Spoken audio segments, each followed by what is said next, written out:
what we think we've got are two areas of degraded wood. Now this here looks like a stake. It looks like it's a squared off stake of wood that's probably driven into context. This looks more like a plank possibly that's had material build up around it. But they're just two, as we've got them here, it's pretty degraded wood. It's just a dark stain. You can tell that it's almost certainly wood, but there's really very little structure that we can see. So we've got a problem there. We can't really dig this out. We can't really excavate this. If we did, it would be just like trying to excavate cheese. Basically, it would just come away. There's no real structure or integrity to the wood left. So, yeah, I mean, ideally, what we want to do is to be able to identify the wood. We want to be able to get a wood ID. And ideally also we'd like to be able to see the superstructure of it. We'd like to be able to see how far it goes down into the context and get a profile through it to see the shape, see whether it's a shaped stake at the base of this one. And just to be able to, get as much information on it as we can and how much it's degraded.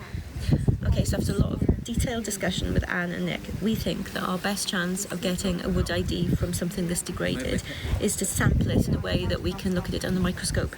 So what we're going to do, we're going to use a couple of my Cubiana tins to take 2 samples through each half of this first stake. See how that goes for a start. I'm going to establish a section across here. I'm going to very carefully excavate the material either side of this, leaving a section here which will fit into this tin once we've dug down a bit, giving us hopefully about a 5 centimetre section through this half of the stake. I'm going to take that and sample it. It'll also sample the material either side, so we'll be able to put the stake in context with what material it's going through and maybe where it stops as well if we get to the bottom of the stake. I'm going to take that half of the sample. We'll then be able to draw this section, see the stake in section. I'm then going to take the other half in another tin. And the reason we're cutting it into 2 is that the only real way to get a solid wood ID is to be able to look at the section of a piece of wood in 2 planes. So we would need to make a slide that shows one plane, and then the other slide will have to be made to show this plane, so we get a radial and a tangential section of wood. And if we get that in a microscope slide, then with luck Dr. Scott Timpany, who is our wood ID expert, would be able to take the slides, look down the microscope and maybe get an ID using the same techniques that he would normally use with a macro piece of wood that he could actually manipulate. This really is an extremely degraded bit of wood, and we can see the edge. We can see some differences in colour there that may indicate that we've still got some wood structure left, preferentially in one area. That would be great. We'll hopefully see that in section there. And you can maybe see it more easily here in this very differently shaped piece that we think may be a half of a plank, that may be, pushed in against this ortho. Yeah, you can just see how completely weak that is. It's not been disturbed, so we can see what we've got. We can see the superstructure, we can see the shape of it, but internally, the soil chemistry, water going through the deposits, looks to have just completely degraded the actual organic structure of the wood, but that's what we will see. We'll keep our fingers crossed when we get our slides back. Okay, so we've got a little way down, as you can see. You can see more clearly now what I mean, I suppose, by leaving this little pillar where we're going to end up hopefully getting that tin in set to get the piece of wood in section. But what's really interesting, as soon as we started excavating this, you can see here that there's quite a clear line separating what's happening this side from what's happening this side, and that's great. So we've got another really strong indication that this, and possibly these wood fragments here, definitely demarcate some kind of line, some kind of separation where they've got different things happening either side. I think we're coming to the end of it. We've had a few floor surfacey deposits mixed in with kind of like this darker, more flecky occupation style deposit on top of the much harder, usually more sterile yellow clay. So that's our typical kind of floor surface sequence that we get. This side, it's all pretty organic, a lot more charcoal. You can see it's a completely different set of colours. We're coming through that now, and I think this stuff here that we're coming down onto, it does look as if it continues that way. So that would be the end of this kind of demarcation of this series of events that built up either side. But what's really interesting is that at the very base, what seems to be the very base of this separation of activity, we've got these little lumps of grey clay just along the line here. And that's the kind of thing we tend to see when we've got a little bit of waterlogging just at the base of a feature, or building up against another, something like, so for example, this kind of orthostatic setting here. So yeah, the kind of thing that we would expect to see. We've got just a tiny little puddle of grey clay, and it's got lots of little dabs and daubs of stuff in it. That kind of sort of very sterile, clear grey clay is the kind of thing we get when we've got a little bit of waterlogging, a little bit of water lane deposit building up. So looks as if perhaps whatever was demarcating here, what happened first as the material started to puddle up either side was just a little puddle of mucky stuff, pretty similar to the kind of thing we get when we stop digging somewhere. We have a nice bout of rain, and there we go, a little silted up puddle of whatever just kind of builds up at the base against things like orthostats, against things like, sort of walls, demarcations that we've got internally, and the same process would have happened back in antiquity.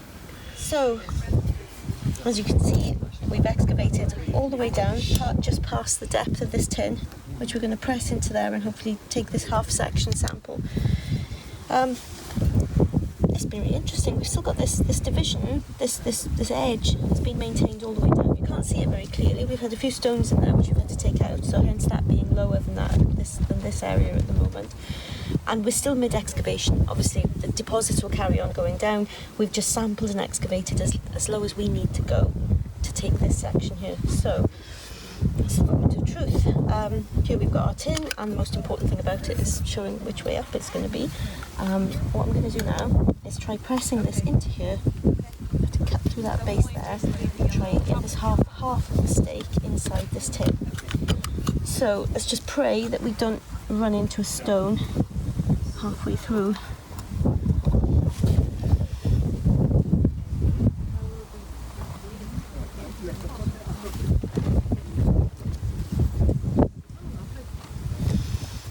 That's not too bad. Got a little bit of stony stuff there that won't go in. Let's just get rid of that. Okay. Right. The good thing about these, you can take the back off and see how you're doing. That's good. Okay. There's something stopping that. Let's just see if there's... Right, where's the tiny trowel? Once we get the tin out, we'll fill this with cling film, just so everything is immobilised in the tin. Can't move around, can't break up when we transport it. Now I'm just cutting the leaf on the side. What I need to do is just be able to get the tin in at the base as well. We'll cut away the other three sides. The base is still, archaeological deposit. And if there's a stone there, that'll be what's stopping the tin going in. It's pretty good though. I mean, that's got quite a way in. Okay. What I don't want to do is I can see the pressure I'm putting here. This is cracking this just ever so slightly. So, right, I can see that that's beginning to move. This is beginning to crack off a little bit. So, what I'm going to try and do, put that there. I'm going to immobilise it a little bit by having these little bags of soil perform a multitasking job just to keep the tin in place a little bit.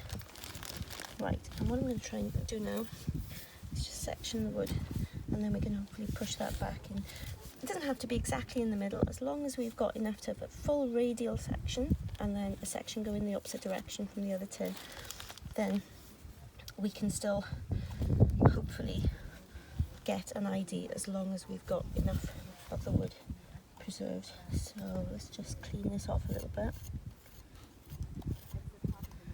And of course we don't know yet, so there's our lovely edge. It's been a bit dulled, isn't it, when we've been excavating away. We don't know how deep this goes. I mean, this could just stop within a millimetre for some reason, or we could just have the stake going down and down and down. Right, okay. I think we'll cut it there. That was our midsection. Now, this is always difficult. If you push or pull too hard, you just sort of drag out soil with you, or wood for that matter, so you're just slicing ever so carefully. Now, when we make the microscope slide, this edge I'm cutting here won't be the front. We'll take it somewhere where we've got the best section. When we've made resin block out of the soil and wood material inside the tin, it'll be nice and hard, it'll be nice and stable, and we can choose where we want to take our sample. So in a way, it doesn't matter if this gets a bit fuzzy, messed up, if there's a stone in the way, if I end up having a bit of a, you know, look, there's a little stone, that's the problem. There's something in there. So how are we going to deal with that? Yes, it doesn't really matter if we've got an edge with a little bit of, you know, material lost or whatever, we can take the section from here, and we do just want the section of the wood, so as long as we can get this stone out of the way, which might be tricky, we can get our sample. Okay, I think it's coming. We've got a bit of an issue with a small stone here, so this face is going to go out a bit, but, well, it could have been a lot worse than that.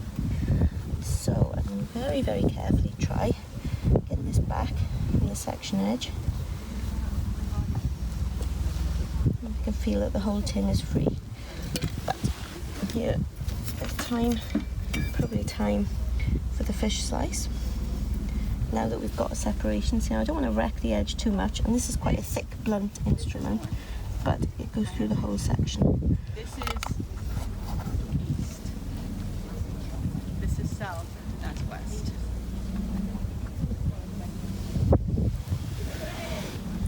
It's still going down. It's square. It's completely... Look at that. It's still going down. Okay. Right. Let's very carefully. Now then, this tin isn't completely full. It's a bit fragile inside the tin. I've got to pack the tin. I've got to pack all these holes you can see in the tin. I've got to flatten this off so I can get the back on. There's a wee stone sticking out of there. Once I've flattened the back, I go to the front. I'll just make sure everything's packed with cling film so nothing in here, this tin, can move until we make a slide out of it. Then we'll be using another tin to hopefully take an easier section through that one. So, there you go. So, we've got that half of the section out and we've cleaned up. And really interestingly, well, you can, first of all, you can see the profile of the stake. It appears to have a flat base, and actually the depth of the tin, how lucky, was pretty much the entire depth of what we've got left of the stake. So we've pretty much got the whole half of the stake in our sample, which is great. But really interestingly, it's coming down onto a flat stone here.